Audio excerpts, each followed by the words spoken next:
안녕하세요. 복지정보, 생활정보, 건강정보부터 돈이 되는 일상생활들의 팁까지 정확한 정보로 꼼꼼하게 체크해서 빠짐없이 살펴봐드리는 복지도우미입니다. 오늘 영상도 대한민국 모든 여러분에게 도움되는 영상이길 바라면서 구독, 좋아요 꼭 부탁드려요. 구독, 좋아요 설정하시면 빠른 정보 알림되고 행복한 일만 가득하실 거예요. 이재명 정부가 출범 이후 첫 번째 추가 경정 예산을 마련해 총 20조 2천억 원을 긴급 투입합니다. 이번 추경의 중심에는 전 국민을 대상으로 한 민생회복지원금 지급이 있는데요. 민생회복지원금은 현금이 아닌 지역사랑 상품권, 선불카드, 신용체크카드 형태로 지급되어 지역 경제 활성화를 목표로 하고 있습니다. 정부는 부처 간 태스크포스를 통해 지급 및 사용 방안을 조속히 확정할 예정입니다. 이번 추경에는 경제 활성화와 함께 지역화폐 발행 확대, 자영업자 소상공인 지원, 저소득층 지원, 청년 및 신혼부부 등 다양한 민생 대책이 포함되어 있는데요. 지역사랑 상품권은 국비 6천억 원 추가 투입으로 2025년 한 해 동안 29조 원 규모까지 발행이 확대됩니다. 인구 감소 지역은 최대 15%, 비수도권 13%, 수도권 10%, 경기도 등 재정 자립도가 높아 교통교부세를 받지 않는 지자체는 최소 7%로 책정됐는데요. 지역별로 할인율을 차등 적용해 소비자의 체감 할인 혜택을 크게 높이겠다는 계획입니다. 이번 정책은 2020년 코로나19 긴급 재난지원금 이후 5년 2개월 만에 전국민 단위 소비 쿠폰 지급이라는 초대형 정책이 다시 등장한 셈입니다. 단, 2025년 현재 경기 부양 효과의 실효성과 재정 건전성 사이에서 논쟁이 계속되고 있는데요. 일부 전문가는 이번 소비 쿠폰이 저소득층에 실질적 도움이 되면서도 지역 상품권 형태로 소비 자체를 촉진해 내수 진작 효과도 기대할 수 있다고 평가합니다. 한편 국가 채무 비율의 빠른 증가가 장기적으로 재정 운용의 유연성을 떨어뜨릴 수 있다는 우려도 나오고 있습니다.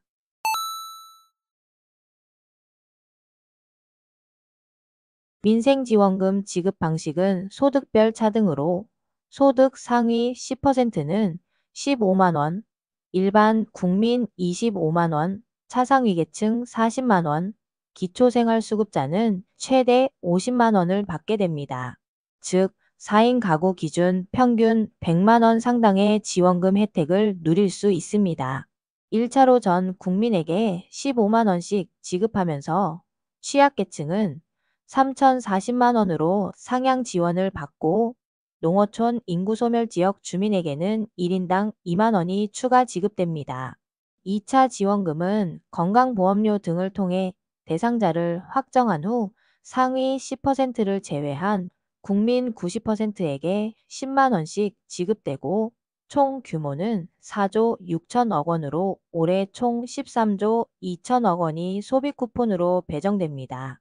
농어촌 인구 소멸 지역에 거주하면서 기초생활급여를 받는 4인 가족의 경우 208만 원을 받을 수 있는데요.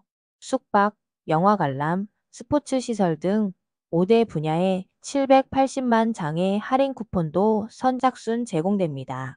자영업자와 소상공인의 채무 부담 완화에도 대규모 자금이 투입되는데요. 한국자산관리공사 캠코에 4천억 원 규모의 배드뱅크가 설립되어 7년 이상 장기 연체된 5천만 원 이하의 개인 무담보채권 일괄 매입 및 탕감이 추진됩니다. 여기에 새출발 기금 제도가 확대되어 총채무 1억 원 이하, 중위소득 60% 이하 소상공인, 자영업자는 채무원금 최대 90% 감면과 20년까지 분할 상환이 가능합니다. 이 제도의 수혜자는 약 10만 명을 넘길 것으로 보입니다. 또 건설 경기 활성화를 위한 프로젝트 파이낸싱 지원 5조 4천억 원, 사회간접자본 예산 1조 4천억 원, 청년 신혼부부 전세임대 공급 확대, 저소득 청년, 월세 지원자 수 상향 등 주거 취약계층 대책도 병행되는데요.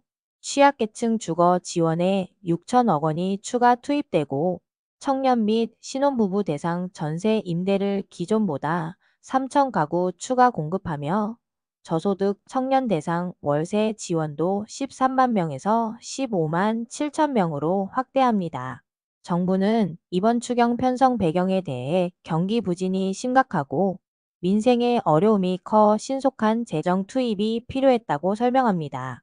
실제로 한국은행 등 주요 기관은 올해 한국 경제 성장률이 1%에도 미치지 못할 것으로 전망하고 있으며 재정 역할이 충분히 발휘되지 못했던 점, 2023년에서 2024년 성장률이 1%대에서 2%대에 머물렀던 점을 지적하고 있습니다. 기획재정부는 재정 투입이 늦어질수록 경기 반등이 더 지연되고 서민, 취약계층의 고통이 커질 수 있다고 밝혔습니다. 다만 세수 부족으로 인한 세입 경정 병행과 국채 추가 발행약 20조 원, 관리 재정수지 적자 확대, 국가 채무 비율 GDP 대비 49% 전망 등 재정 부담 증가 우려도 커지고 있습니다. 이에 대해 기재부는 재정 지속 가능성을 염두에 두고 있지만 경제와 민생 상황이 매우 심각해 적극적인 재정 운영이 불가피하다고 덧붙였습니다. 이 정책이 실제 현장에서 얼마나 효과적으로 집행되고 국민 삶에 체감 변화를 줄 수 있을지, 그리고 정부가 예상하는 것처럼 경기 회복의 마중물이 될 수 있을지는 앞으로 몇 달간의 경제 지표와 현장 반응을 지켜봐야 할 것입니다. 오늘 영상에서 여러분은 무엇이 가장 궁금하신가요?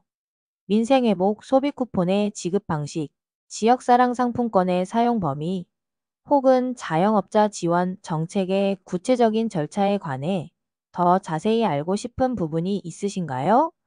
댓글로 남겨주시면 최신 정보 업로드와 함께 심층적으로 다뤄드리겠습니다. 오늘도 좋은 정보가 되셨다면 힘이 되는 구독과 좋아요 꼭 부탁드리고요. 유익한 영상이었다면 소중한 분들께 공유 부탁드립니다. 행복한 하루 되세요.